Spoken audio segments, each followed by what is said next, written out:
Good evening or good morning, wherever you are in the world. I'm Samantha Joseph, and I'm moderating the second Google Hangout session of the fourth fall edition of our Read for Pixels campaign.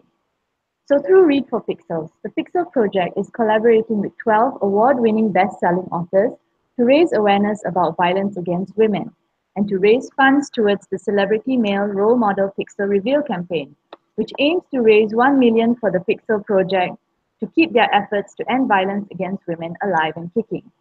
We'll be telling you more about the Read for Pixels fundraiser, which has lots and lots of exclusive author goodies a little later in this session.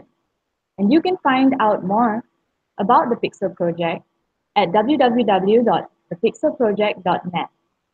So today we have a very special guest, a live discussion and Q&A session with the extremely talented and amazing best-selling fantasy author Sara Raasch. Sara has known she was destined for bookish things since the age of 5, when her friends had a lemonade stand and she tagged along to sell her hand-drawn picture books too. Not much has changed since then. Her enthusiasm for the written word still drives her to extreme measures. Her New York Times best-selling Snow Like Ashes trilogy is available now from HarperCollins. It does not feature her hand-drawn pictures. Sara has also generously donated a signed and personalized first edition set of the Snow Like Ashes trilogy to the stash of author goodies we have up as perks for donors at the Read for Pixels Rally Up fundraising page. So these goodies from Sara are available for US donors only. So please give generously. All funds go towards the Pixel Project Celebrity Male Role Model Pixel Reveal campaign to help end violence against women. So before we go to the interview, I'd like to invite Sara to read an excerpt from Snow Like Ashes. So I'm going to put Sara on the main screen now. Over to you, Sara. Yay. Hi. Hi, everyone. I'm so excited to be here. Yeah, thank you for that amazing introduction, Samantha. Don't really have anything else to add to that introduction, so it was pretty awesome. So I'll just go ahead and get right into it. Well, so obviously, Snow Like Ashes, I'll be reading an excerpt from the very, very beginning of Snow Like Ashes, which was a serious blast from the past for me to go back into it, because it's been a while since I've flipped back through these early pages of it.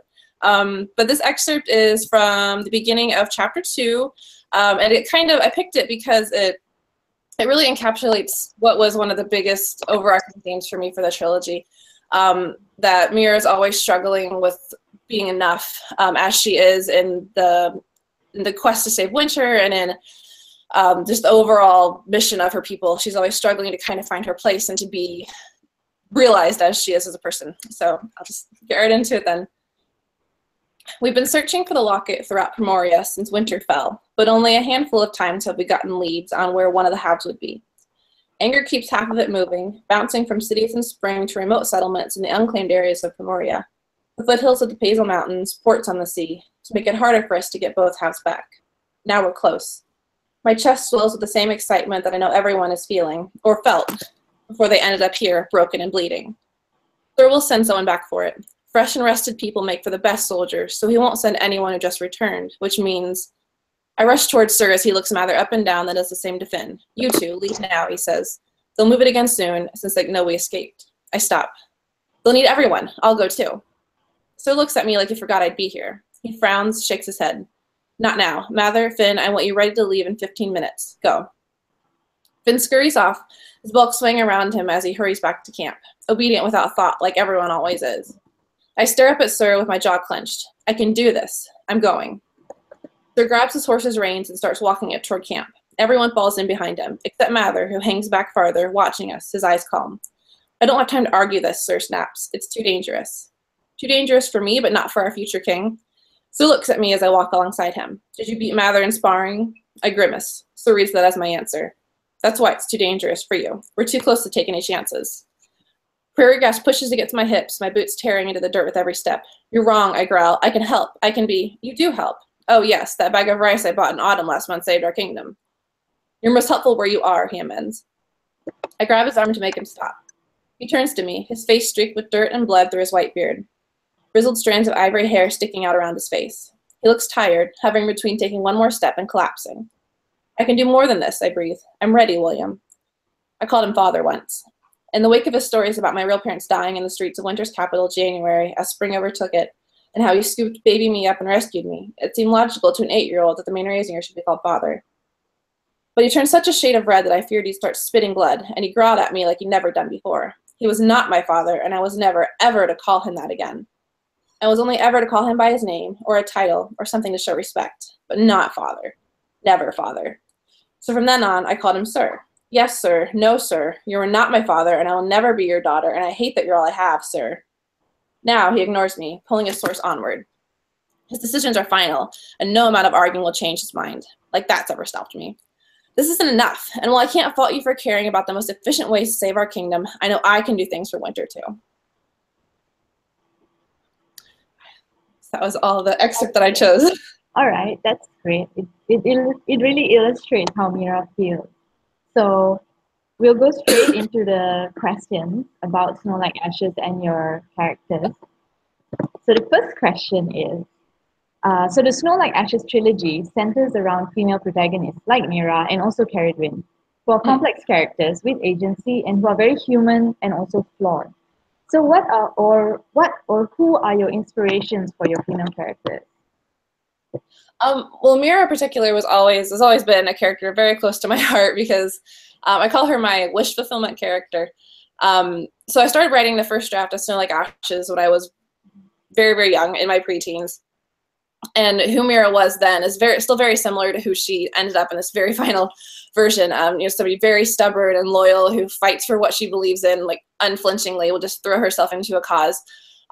And that kind of person who had that much confidence with somebody I really wanted to see myself as when I was younger writing those first drafts. So Mira's always been somebody that I wanted to believe that I could be, especially as a teenager growing up writing and working on this book. She's always been, like I said, the wish fulfillment for me, the person that I would hope to be. How about for Caradwyn? Where did you get for Caradwyn, I kind of say she's like Mira, but with no filter. So she's just like, funky and will say anything and has no qualms with just telling people how it is, which is, again, I think another aspect of wish fulfillment for me. I think everyone kind of wants to be that person. Sometimes somebody just tells somebody how it is without any kind of repercussions. That's true. So like any other genre, fantasy has its share of female stereotypes and tropes. So how do you break stereotypes in fantasy to create female characters with agency and who are empowered enough to know and claim her rights, while also dealing with the world around her, which includes situations that involve sexism, misogyny, and violence against women and girls? I think a lot of it has to do with who Mira was as a character too. She's not really somebody who's okay sitting on the sidelines and letting things happen around her. So that always helped just kind of naturally defer a lot of the stereotypes that tend to surround female characters. She's not somebody who would want to be that damsel in distress kind of thing. She's somebody who, there's a scene in the book where she finds out she's in an arranged marriage and just kind of loses it and goes like yelling at the king who arranged it. And, a lot of, so it never really occurs to her to be anything but what she is, which always helps in the writing of the book, that she's always just been a very strong and stubborn-willed character, which just naturally helps kind of guide the story around a lot of the obstacles that tend to be put up in front of females and female characters. Right. So speaking of Mira's love story sort of takes a backseat to her duties and her desire to protect what she sees as her people. So in fantasy, when male characters sacrifice love in the name of duty, they are seen as heroic. But when female characters do so, they are sort of seen as lacking or possibly unlikable people. So did you consciously set out to break and subvert the stereotypes of women in these sort of situations with your portrayal of Mira? Yes and no. It's always partly a conscious decision and then partly just that's who Mira is as a character. But I always knew from the beginning that that's a huge part of who Mira is as a person, is her loyalty to Winter, and that loyalty is, the peak. That's like the whole list of things that she's loyal to is Winter. I think it's in Ice Like Fire where somebody mentions that about her, that, if you wanted to understand Mira, just know that that's who she is that she is winter. She's nothing else other than this kingdom.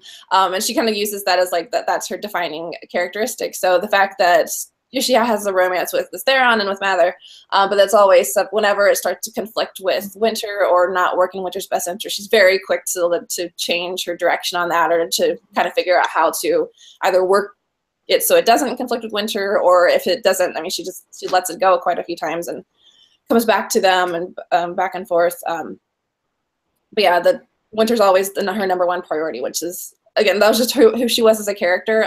But a lot of times, so it made it an easier decision to make in the book, because that was so much a defining factor of her.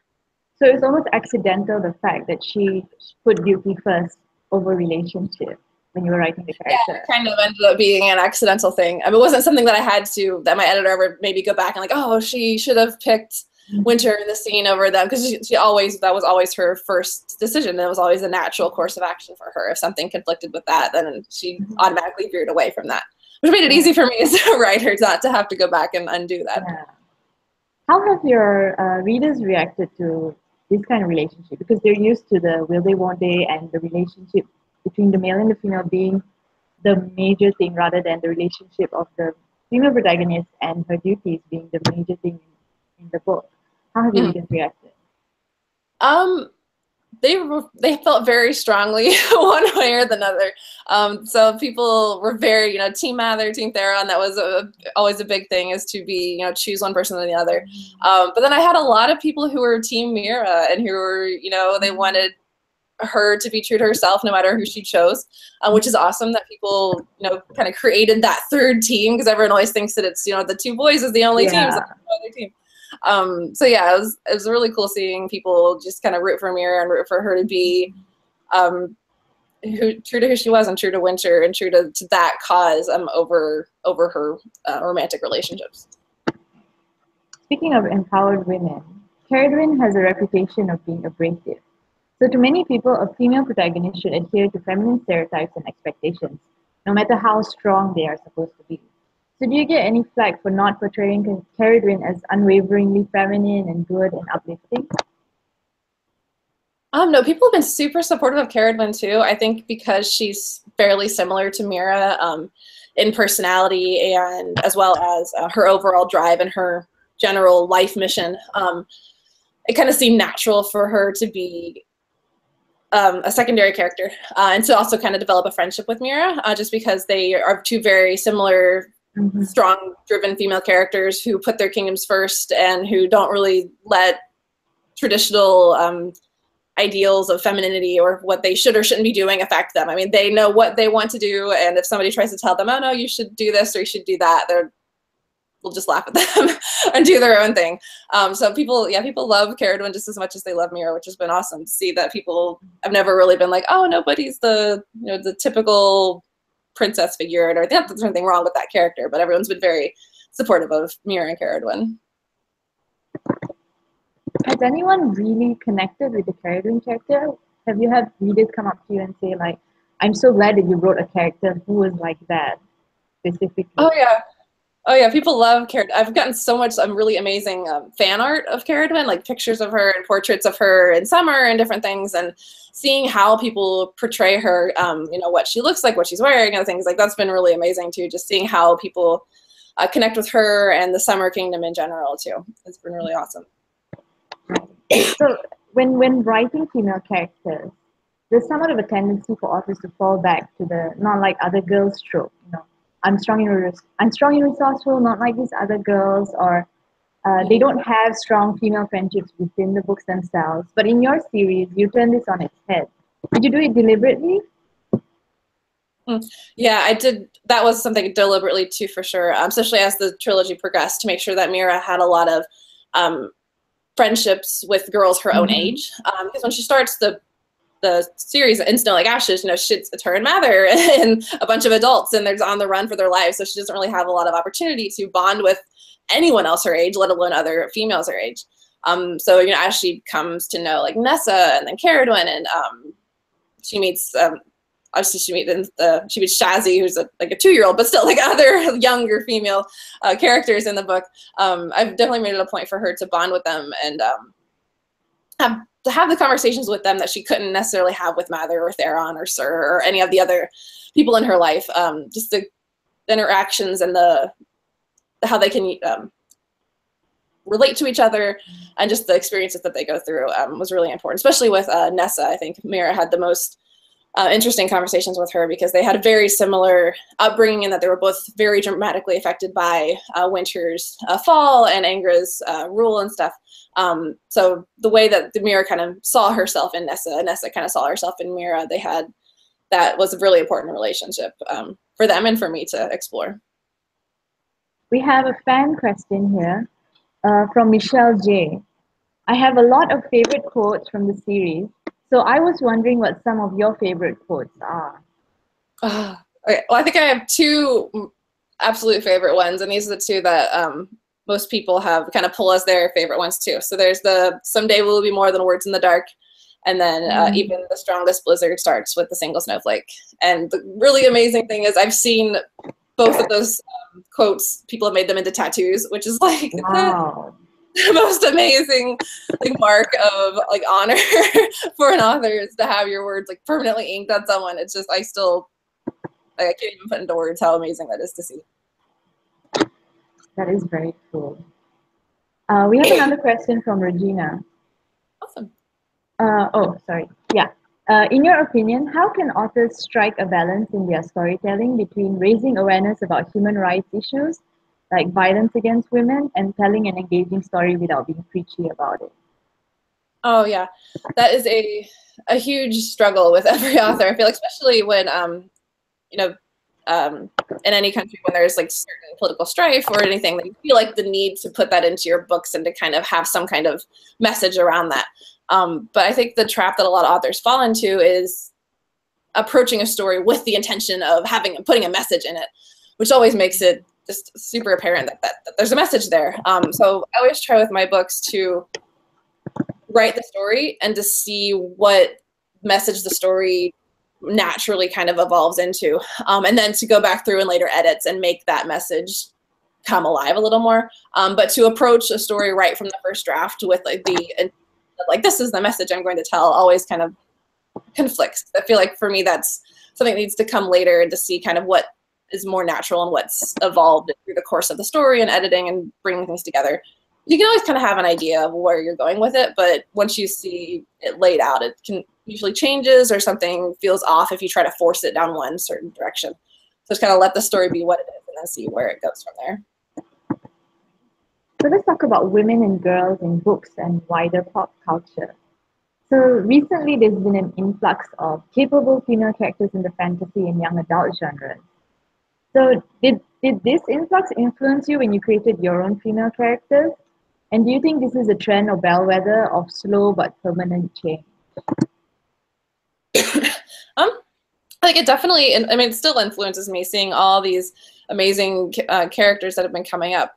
I hope it's a trend that sticks around. I think it will be. I think people are starting to understand that other types of groups and other peoples can be diverse and interesting characters, and they can be flawed, and that people that are traditionally relegated to stereotypical roles don't always necessarily need to be in those stereotypical roles. So people are exploring things in a more with a better eye towards people being shoved into certain corners, which makes things far more interesting and far more multifaceted, which benefits every story. So I think it's amazing and it's fantastic, and it has helped me look at my stories with a far more critical eye, to make sure that I'm not just throwing characters in there just for the sake of oh, I need to have this type of character, or oh, this type of character would say this type of thing because that's the role that they're in. To kind of analyze and make sure that you're looking at every character as if they are their own individual people, and not just characters in a book, which is difficult, and it's awesome that it forces you to be more analytical of that. Okay, directly related to that is this question.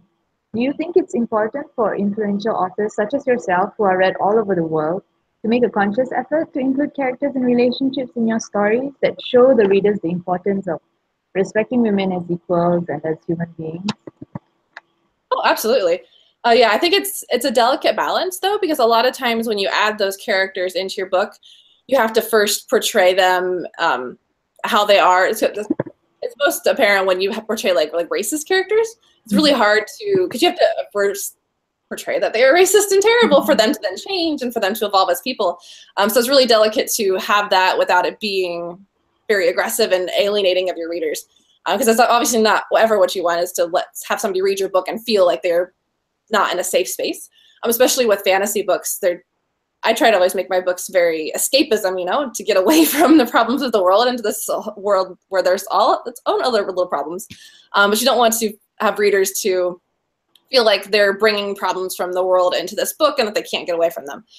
So that's always the delicate balance, is to find a way to represent those issues and to present them, but not to use them inappropriately or to use them in ways that would harm anyone. Because it's obviously not, that's the last thing that any author wants, is to harm a reader or to make them feel like they are being called out in a book or that they're reading, which is, it's difficult, but I mean, look, people are getting so much more open with talking about the intricacies of that lately. I mean, there's been like blog posts and Tumblr posts and YouTube videos, and people are so much more willing to come out and like discuss these things, which helps a ton to just kind of get everyone to be more aware of all the little issues that can go on in these books. So that if you do want to portray something or you want to kind of work something into your story, you have all the resources at hand to make sure you do it in a respectful manner, which is huge and very important. Mhm. Has this increased awareness of issues affected your future, I mean, the writing that you're doing now, your current writing and your future book? Oh, definitely. Oh, yeah, absolutely. I think it's everything that evolves in writing affects every author. I actually just went through a couple rounds of sensitivity reads with my current book. So my next book comes out next summer, and I never had sensitivity reads with Snow Like Ashes. Which is a whole new thing, and it's amazing. Like, I wish I could go back there and have sensitivity reads on the Snow Like Ashes trilogy, because it's just so nice having other opinions and other points of view that I tried to write and I tried to portray in a respectful manner, and I did the research and put in the time to make sure it was portrayed well. But it's just a whole other thing to have somebody who knows that, understands what I was trying to do, to read and to tell me from their perspective, like, this is what you should do, this is what you shouldn't do. I mean, it's invaluable, and it's been truly amazing having that. There's a question from one of the viewers. Her name, this is from Nora 22_222. How much time does it take for you to finish a book? I'm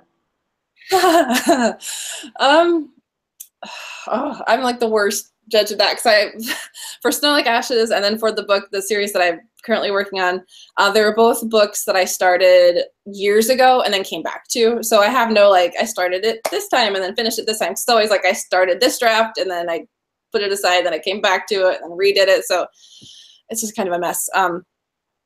Like I said, with Snow Like Ashes, I wrote the first draft like when I was a preteen. So like it's been more than like 10 years ago, more than 15 years ago at this point.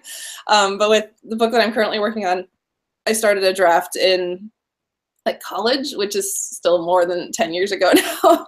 So I mean, I'm the worst person to ask that questions to, because I have no good answer. We do have another viewer question, also from Michelle J.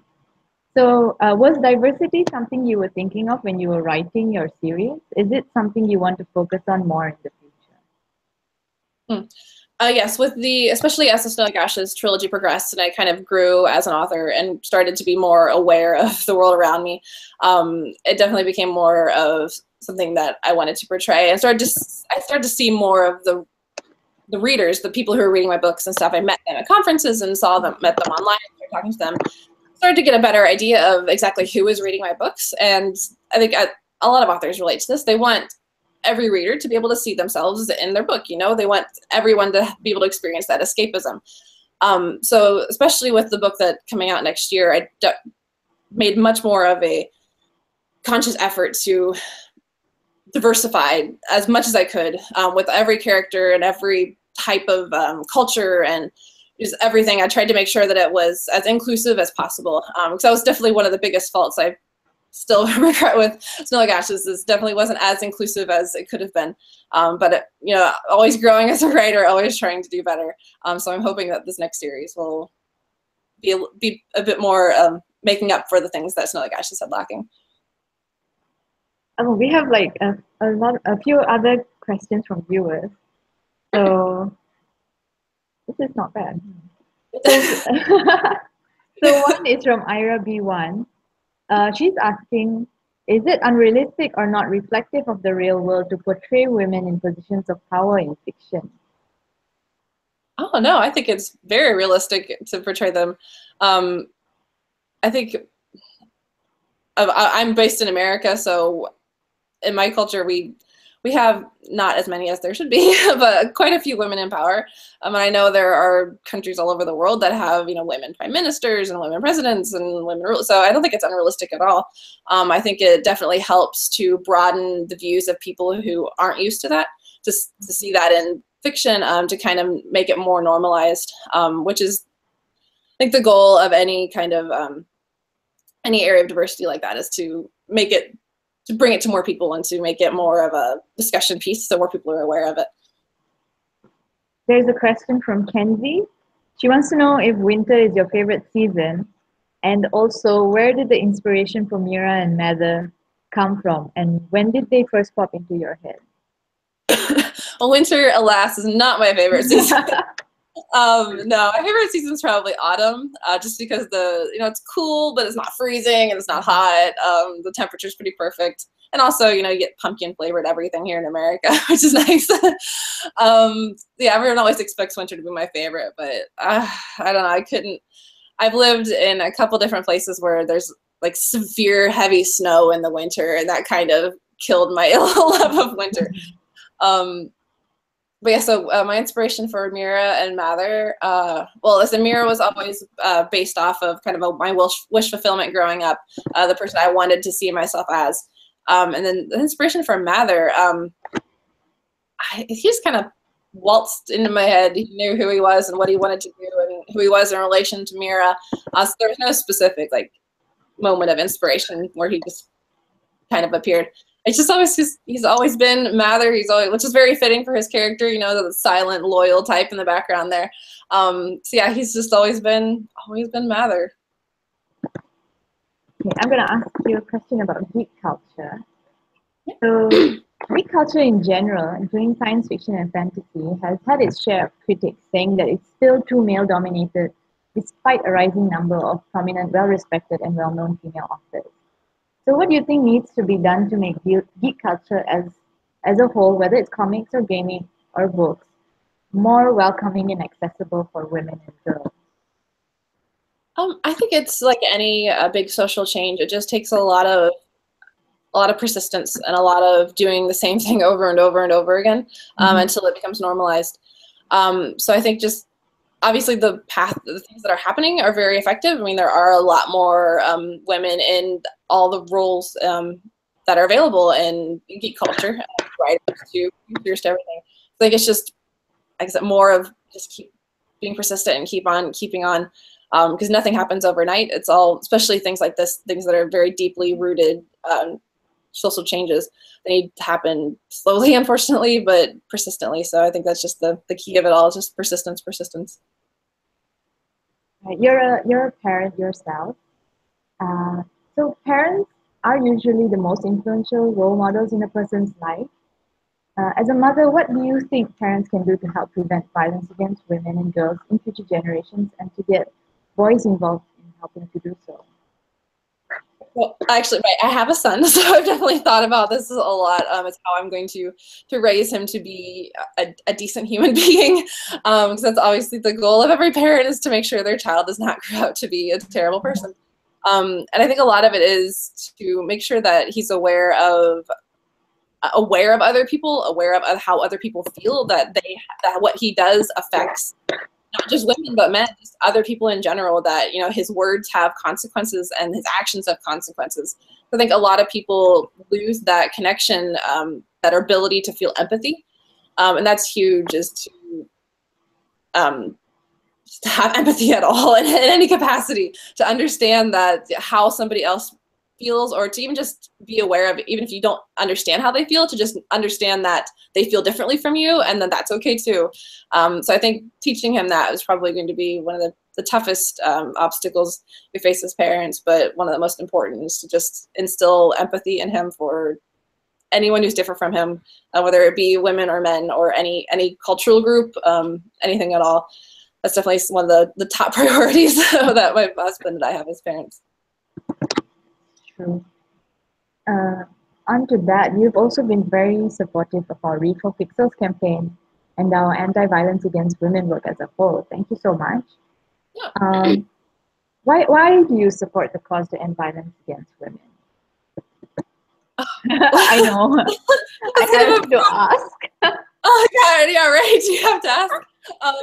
Yeah, obviously, we as authors, especially as fantasy authors, we write these worlds where we can imagine anything we want to be happening in these other fantasy worlds. But I think the biggest thing that we want to happen in our own world is peace, like I said, for empathy, for people to just be able to understand what it feels like to be somebody else and for these things to happen to them. I think a lot of that gets lost and is the cause of a lot of the violence and aggression and issues between genders and between different cultures. So yeah, do you even have to ask? Of course, we want this to end. Well, one of the reasons violence against women exists is, of course, gender inequality. So do you think there will ever be a time when there will be complete equality between the genders? Is that possible? I have to believe so. I think a lot of the inequality and deficiencies come from, they're not natural. They're always things that are taught and things that are created by people. So I think something that can be created by people can be changed. So I definitely think that the possibility is there, and things like this and other social change combine and create the persistence of changing things. So yeah, I think it's definitely possible as long as people keep fighting the good fight. We have a viewer question from Michelle J. Are there any scenes that you wrote that didn't make it into the finished book? Was the ending ever going to be drastically different than what you wrote? So I have a full file of deleted scenes. Absolutely. There's so many scenes that I've written that never made it in. And there's actually in Frost Like Night, there was a whole point of view that I wrote that didn't make it in, which maybe I'll share someday because I think people would really like to read this particular point of view. But the ending of Frost Like Night was always what it is. From the beginning of Snow Like Ashes and from the very first draft of it, like way back, actually from the very first draft of it to what it is now, that's the one that was the biggest change. But when I started rewriting the trilogy, oh God, like 7 years ago now, from that moment on, what the ending is now was always my intended ending. And I can't really talk about it without it being a bunch of spoilers, but it ties back into that excerpt I wrote where Mira always struggles with being enough as she is. So how the trilogy ended was really important to me, just to kind of tie that up and to bring it back together. Like, it's so hard to talk about without spoiling it. But yeah, just suffice to say that the ending is what I envisioned it to be from the beginning of this incantation of it. How do you decide from all of what you wrote what will make it into the pages? That's why I have an editor because I would like a lot of things to be in the book that don't really need to be there. I love the world building aspect of fantasy, so I always tend to add like way too much like unnecessary descriptions of things or like details that have nothing to do with anything that are just fun to have in there. So a lot of that ends up being cut. So yeah, having editors really the best way of judging what needs to be there and what doesn't need to be there, because otherwise we just add in everything. What are the elements of your of Snow Like Ashes that you found your readers enjoying the most? Oh goodness. Well, people love the season kingdoms. That was always a big thing. People love the different aspects of those things. People love to like sort themselves into the season kingdoms, which is always fun too. There were some Harper had some quizzes that you could take that would like place you in the season kingdoms, and that was always fun. But yeah, people loved that. They always like the romance. Obviously, has always been a huge thing. People love romance, which is great. And so yeah, the romance with Mira, and then the romance then later on with Cara Dwayne, people loved as well. Which is always fun to see people like I get fan art from that too, which is awesome to see that too.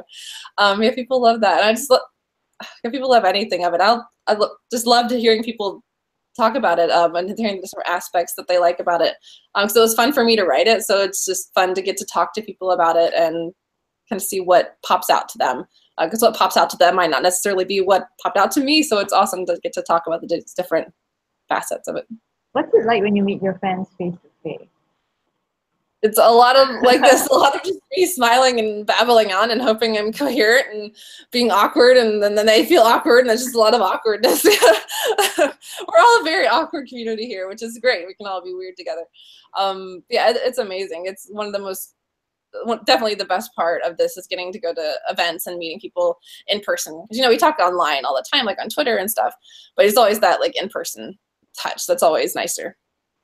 And getting to talk to them and see how excited they are, and that's just, yeah, it's super awesome. It's been a while since I've done events too, so I'm excited to get back out on the circuit and get to talk to people again. How important do you think social media engagement is for an author?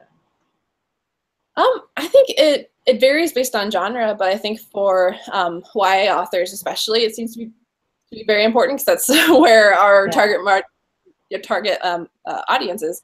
But it's also good too, just to kind of stay in touch with people.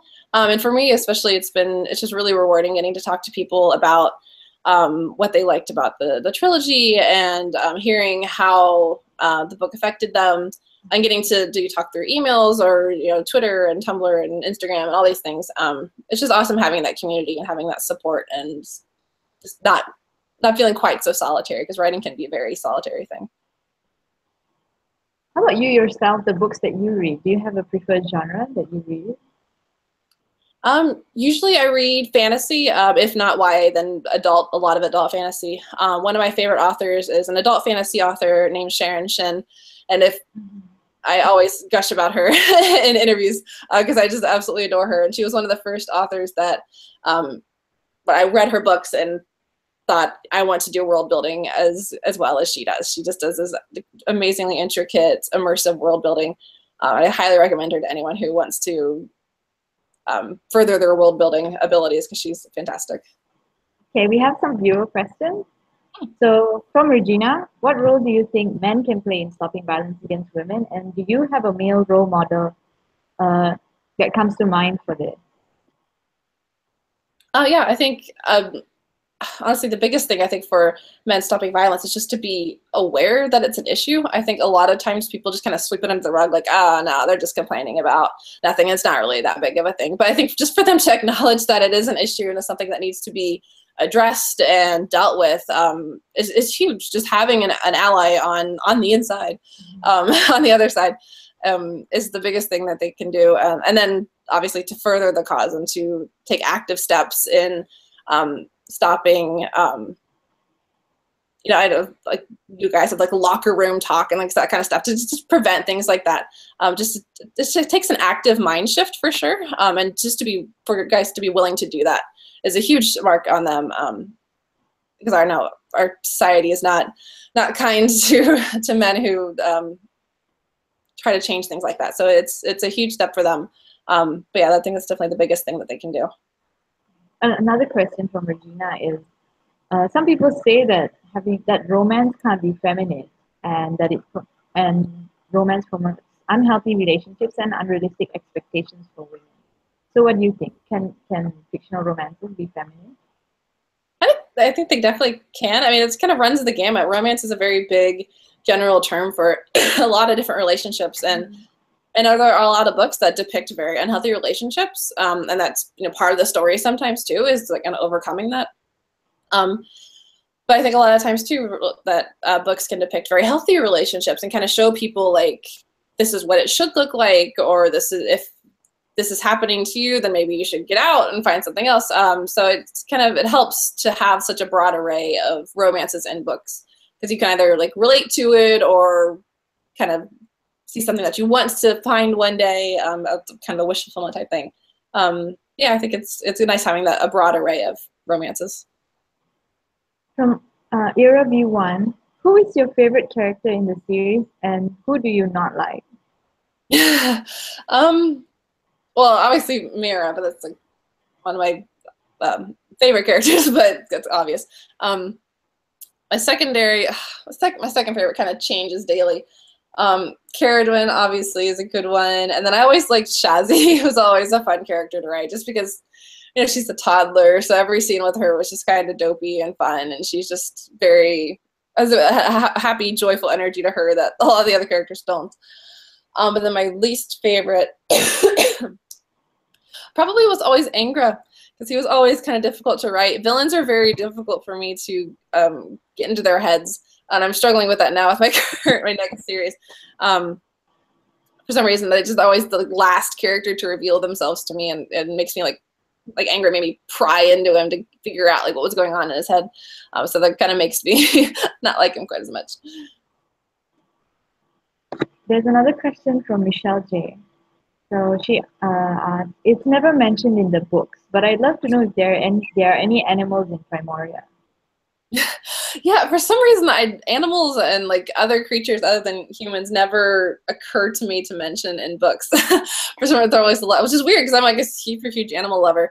But yeah, in the Snow Like Ashes trilogy, the animals and the flora and the fauna were all kind of very similar to our world. So there was no like, you know, unicorns or anything like an odd mystical creatures.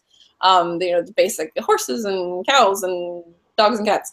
But in my next series that comes out next summer, the plants are totally different, and that's a huge part of the book, is that they're magical. So, you know, the botany is a very big thing.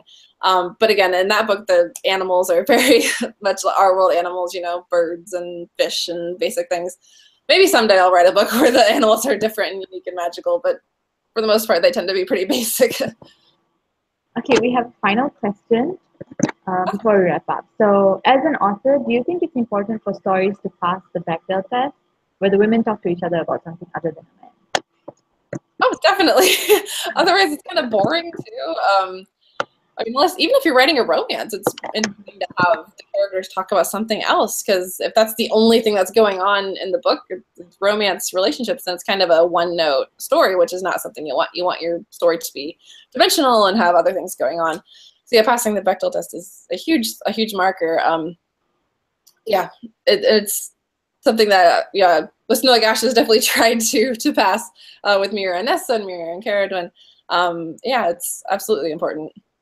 Is it something you notice when you read other books or when you watch movies? Yeah, I'm definitely more aware of it now, especially in the movies, like all the superhero movies that are coming out where there's one female character, so she doesn't even get to talk to another female character, let alone have any other conversation. So yeah, it's definitely something I'm more aware of now, and it's just kind of exasperating now to see these movies and TV shows and books that don't pass something that's so obvious and so easy to pass, and it's not even a difficult thing to do. Okay, so that was our last question, actually. Awesome. So, yeah. So, is there anything else that you'd like to share with your friends before we wrap up? Yeah, so the paperback Frost Ignite, which is the last book in the trilogy, comes out at the end of this month, and that will include a bonus exclusive short story from William and Hannah at the end of that. So be sure to grab that, because that's the only place you'll be able to get that short story, nowhere else online or anywhere printed. And then next summer, the first book in my new series, These Rebel Waves, comes out. I don't think the date's quite nailed down yet, but I think somewhere in the July-August area. And that's a pirate fantasy, and it's going to be really fun. I'm super excited about it. I'm really excited to share it with you guys, because I've been working really hard on it to make sure that it's good and up to your standards. So I hope you guys are excited about it too. Okay, thank you so much, Sarah. And thank you everyone else for attending. So I'm going to put myself on the screen. Sarah, do you want to say bye to your fans? Yes, thank you guys so much for tuning in, and thank you so much. I'll see you guys on Twitter and around, and have a great evening or morning or wherever you guys are. Thank you so much, Sarah. Okay, I'm back on screen. So as mentioned earlier, Sarah has generously donated a signed and personalized first edition set of the Snow Like Ashes trilogy to the stash of author goodies we have up as perks for donors at the Read for Pixels Rally Up fundraising page. So aside from that, there are also plenty more author goodies available from authors including Elliot de Bodard, Christopher Golden, Karen Rose, Jacqueline Carey, Charles Dilliant, and more. We'll be releasing the goodies in weekly batches, so check back on Fridays for new perks going up. Just for your information, some of these goodies are only available for US donors only, so do check before donating. So please give generously to help us reach our funding goals. All funds go towards the Pixel Project Celebrity Male Role Model Pixel Reveal campaign to help end violence against women. So I'm just going to share a slide. So here's the information to donate. And you can donate to get the goodies that I mentioned before on Rallyup at R4P Rallyup, is.gd/R4P Rallyup 2017. And if you want to learn more about Read for Pixels, go to is.gd/Read for Pixels. And to find out more about violence against women and what you can do about it, visit the Pixel Project's website at www.thepixelproject.net. And once again, to find out more about the Celebrity Male Role Model Pixel Reveal campaign, please visit reveal.thepixelproject.net to learn more about it. And please do donate generously to help us reveal pixels and raise the $1 million for the cause. So thank you so much, everyone. And I hope you have a good evening or a good morning wherever you are. Bye.